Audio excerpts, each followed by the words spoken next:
నమస్కారం. ఘంటారావానికి స్వాగతం. ముందుగా ప్రధాన అంశాలు.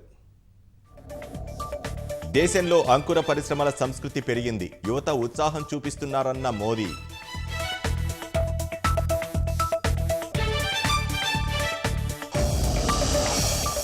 ఆఫ్ఘన్ పరిస్థితులు భారత్కు సవాలుగా మారాయన్న రాజ్నాథ్.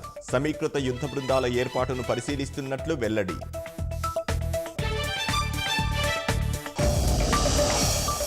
సంక్షోభ సమయంలో ఎత్తుకెళ్లిన ప్రభుత్వ ఆస్తులు అప్పగించండి. ఆఫ్ఘన్ ప్రజలకు తాలిబాన్ల హెచ్చరిక.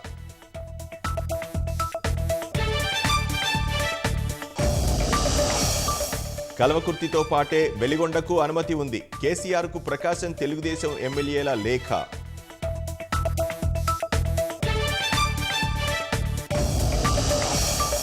ఇసుక దోపిడీపై సిబిఐ విచారణకు ఆదేశించండి. ఎవరి ప్రమేయం ఉందో తేలుతుందన్న పట్టాభి.